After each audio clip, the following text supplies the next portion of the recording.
Olá galera, sejam todos bem-vindos a mais um vídeo aqui no meu canal Natan Pessoa. E hoje, pra quem não sabe, já estamos revisando o 6º capítulo dessa franquia de terror que começou lá nos anos 80. Na verdade, esse 6º capítulo foi produzido para ver se dava uma reafirmada na franquia, já que tinha ficado perdido graças ao 5º capítulo dessa franquia, que não tinha sido grande coisa. Mas tá bom, veremos o que Wes Craven aprontou nesse 6º capítulo. Sim, bora!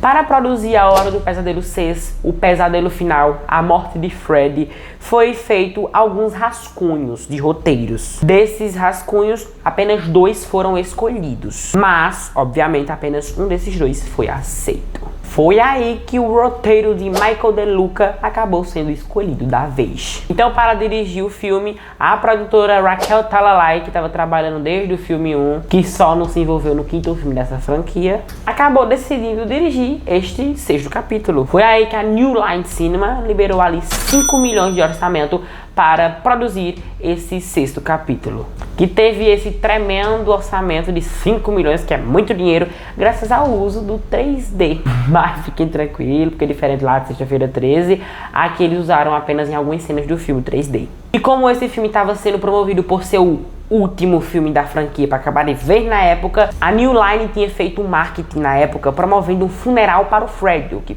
poderia, ter sido chamado a atenção de milhares de pessoas fanáticas da franquia e até mesmo não fanáticas da franquia na época. Para então, finalmente, o filme chegar no dia 13 de setembro de 1991, pelo menos nos Estados Unidos. E aqui no Brasil, com aquele atraso de sempre, acabou só chegando no dia 24 de julho de 1992.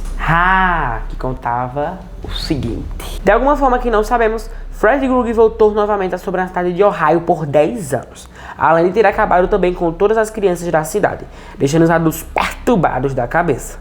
Porém, só existe agora um adolescente, que está dentro de um avião se mandando da cidade, até que o carinha começa a sonhar e a véia do lado dele é sugada por cima do avião e ele é sugado por baixo, até que vai caindo e de repente ele acorda com aquele susto besta de todos os filmes.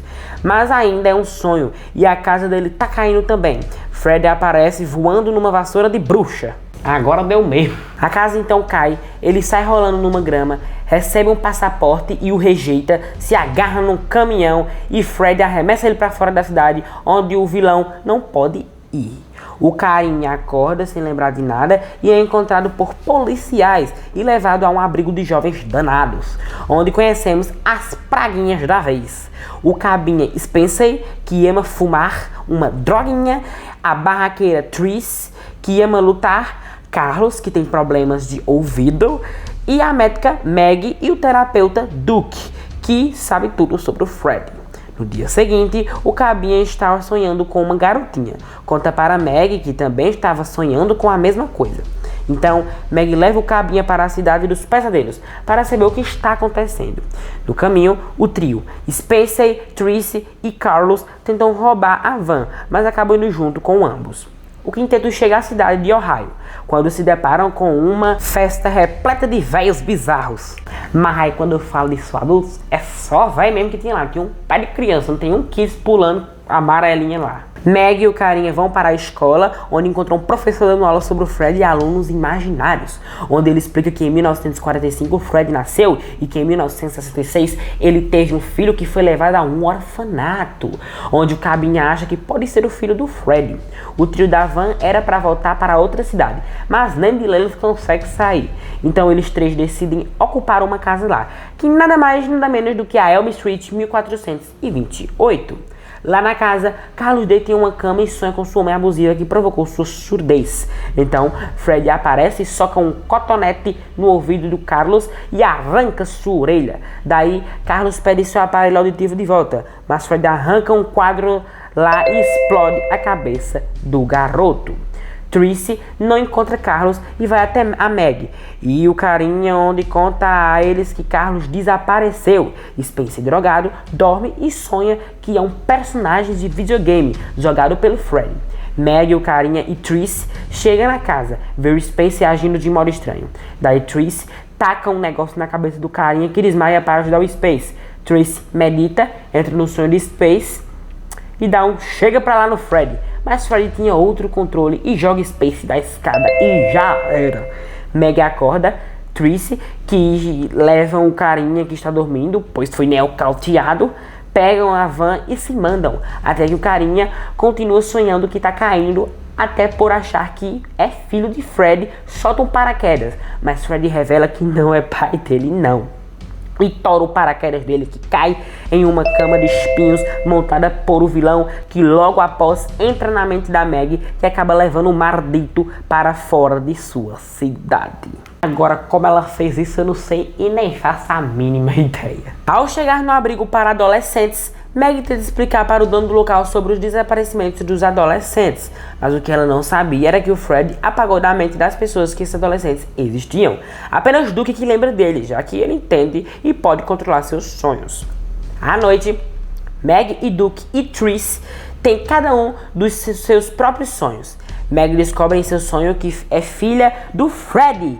Tracy sonha com seu pai abusivo, mete o cacete na peste, que se revela o Freddy, e quando ele vai atacá-la, Tracy mete a mão no fogo e acorda.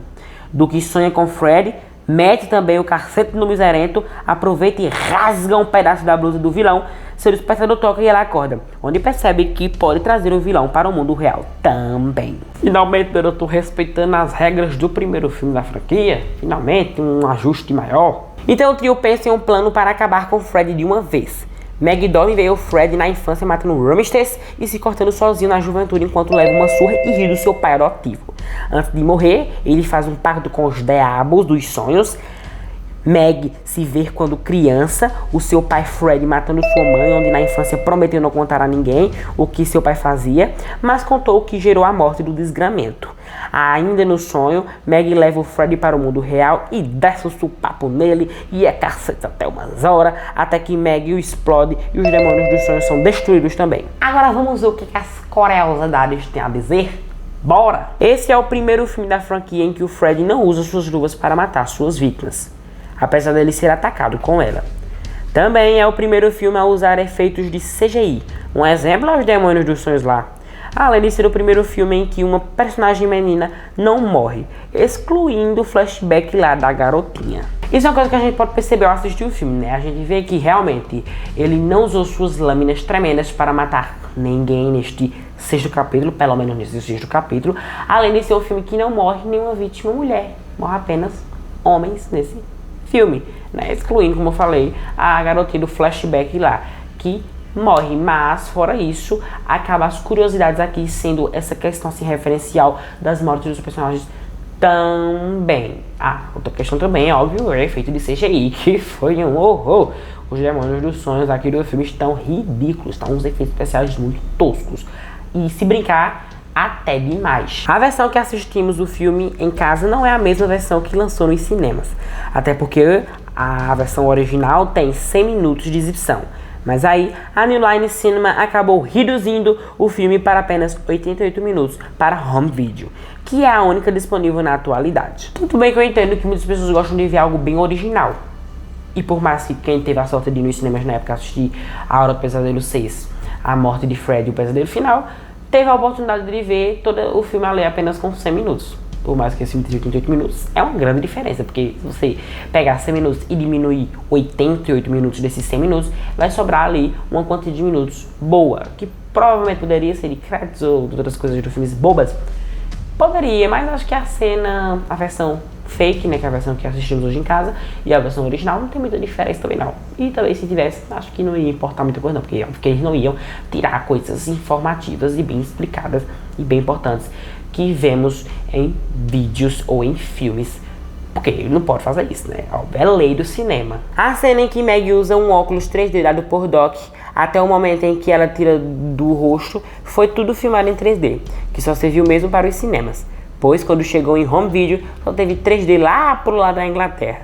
E até hoje é assim no streaming. Vamos combinar uma coisa de que o 3D usado nesse filme aqui foi ridículo, porque foi mais tosco que lá de Sexta-feira 13, parte 3. Foi um horror o CGI e o 3D usado aqui nesse filme. Foi uma coisa como digo eu, horrorosos. Durante os créditos finais do filme, aparece uma recapitulação de todos os momentos mais icônicos da franquia A Hora do Pesadelo. É porque seria o último filme da franquia, então eles decidiram pegar todas as melhores cenas de todos os filmes, até o sexto, isso aqui, e juntar tudo nos créditos finais, porque para as pessoas na época, e para até mesmo os produtores, roteiristas, diretores e tudo que estavam produzindo esse sexto filme, era o último filme da franquia, que a gente sabe que não era e estava longe de ser.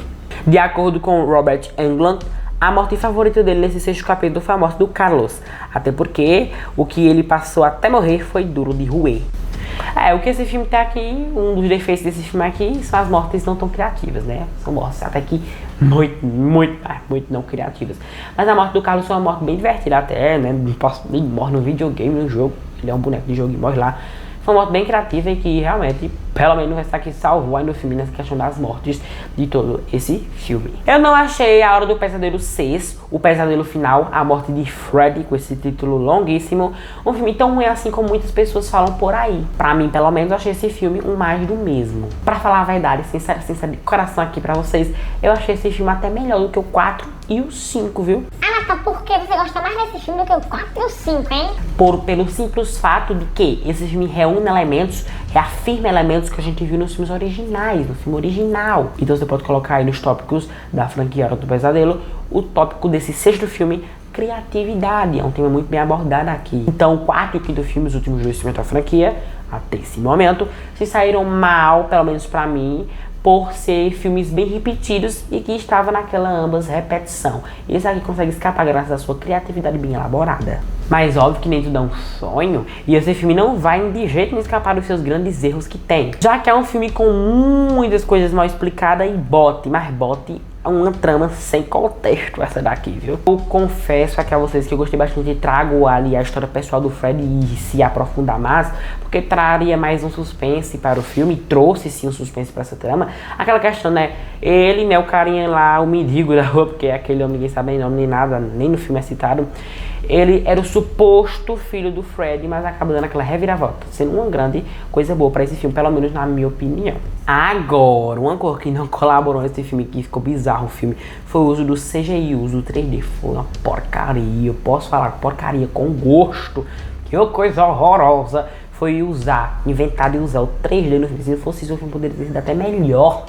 E boto melhor nisso, pros críticos e pra receptividade do filme, que foi uma reclamação também tremenda. Outro ponto negativo também é a comédia do filme, que é um mau gosto. Uma comédia tão fraca, tão sem graça, tão forçada, tão esquisita, que a pessoa não consegue fazer nem abrir o sorriso. Outra coisa é que esse filme consegue ser enrolado demais, enrola muito esse filme, misericórdia.